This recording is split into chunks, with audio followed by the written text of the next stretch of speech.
Knife crime's been going on for a long time. I think because the media catches onto it, there's more media around it. But knife crime is something that's been happening for so many years. Young people have been carrying for a long time. And it's because you say they can't get hold of guns? Well, it's harder to get hold of a gun, you know, but to get hold of a knife, it's so much easier, and you can see that.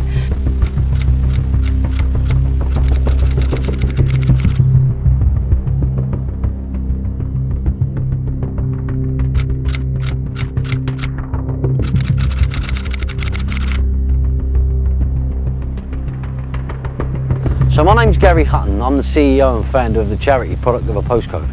I set up Product of a Postcode 5 years ago after living a dysfunctional life myself, growing up on the streets of Tower Hamlets. So this documentary, you're going to see statistics of what, you know, how knife crime has gone up in the last few years. All the information will be in that. But this documentary is to get the message across about the families and the way that they suffer. One of the families that you're going to see is the parents of young Barty. Young Barty I knew as a young kid. He was taken from knife crime. And the suffering that family have had is just, it's heartbreaking. But it's true, it's real. We know that young people carry knives through fear and they're out stabbing people. This has got to stop. But the only way we can do it is through education. So this is what this video is about. Tell us a bit about Barty. What was he like growing up? Oh, he was a great lad. He suffered a lot. He was a small lad and he suffered from growth hormone syndrome, so he used to have injections every day, but he never fought with his character. His character was treble the size of he was, you know.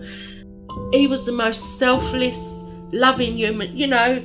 He was a little cockney boy, you know. He could be cheeky, like we all could, like all the kids can, but he knew that line, he knew that respect.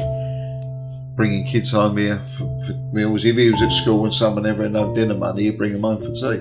On the Friday before he was stabbed on the Saturday, he got the go-ahead, and they gave him the date. They was going to, on the 1st of November, he was going to give his auntie his kidney. That's the sort of lad he was, selfless.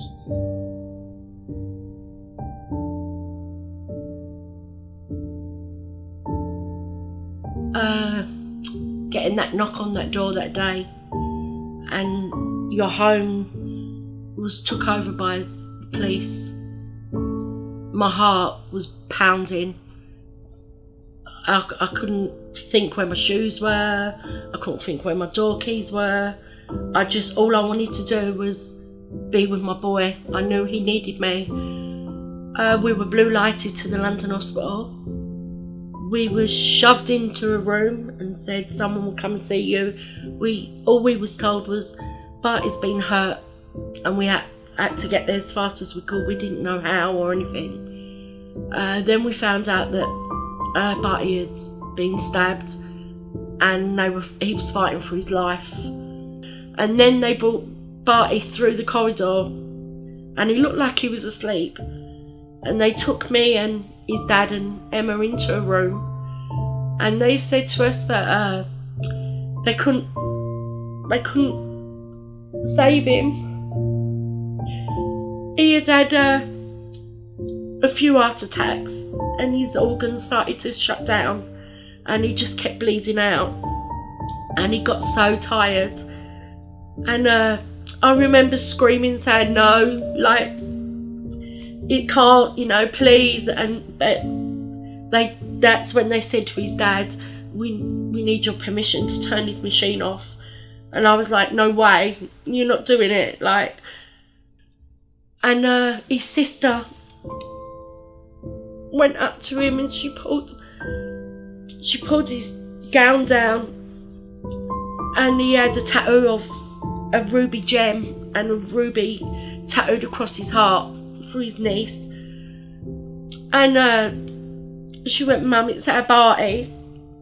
And that's when it hit me, and I looked at my brother and I went, and he just kept, and we just sat there, didn't we? I asked, could they turn the machines, the volumes down? I didn't want to hear that you see on TV, that, you know, I didn't want to hear that. They turned the volumes down, and then his dad grabbed my arm and he went, he's going. And I've never felt so helpless in my life.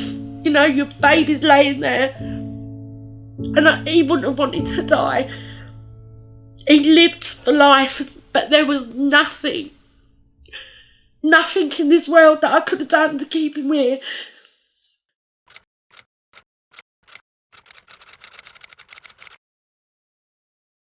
You see it so many times on the telly, you never think it's going to happen to you. When it does happen to you, it's so surreal. It's just like, and then it is real. And then, just going to see him in the chapel of rest, laid out in his coffin, knowing that's your son, but it's not his son because that character's not there. And he was all about character. Well, I'm just looking at a shell of my son. At his funeral, it affected my mum so bad that she had heart failure in the toilets in the church. But then seeing the amount of people that was there, and that was our crutch, because the support and love that everybody showed that day for him. And they didn't come for us, they came for him. It was all for Barty, you know. It was, and in the church as well, it's like, it was the same thing there. It was like watching a TV programme. Is this really happening to us? Don't put your mum through what I'm going through. And his dad, you know. It ain't worth it. You pick that knife up, you're ending someone's life. Every single emotion in my body has been tested, you know. I try and be happy, and then it'll come, like anxiety comes on at different times now. Could be on the train. I never had to suffer anxiety in my life. I'm 53 years old. Over the last 3 years, I get bouts of it, and it's so strong. And I have to tell myself, you know, you're all right. There's nothing. You think you're gonna have a heart attack. You think, you know, and it's just terrible, Gav. It really is. Most mornings I'm angry because I woke up and I think, God, I've got to do another day.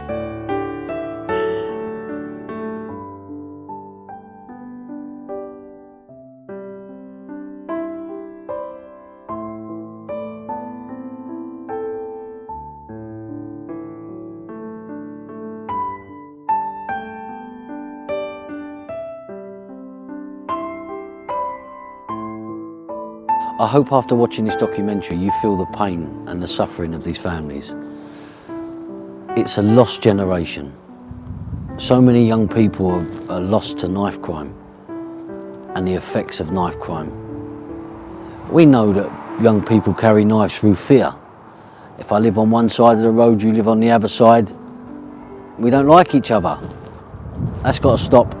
To save the next generation, this has to stop.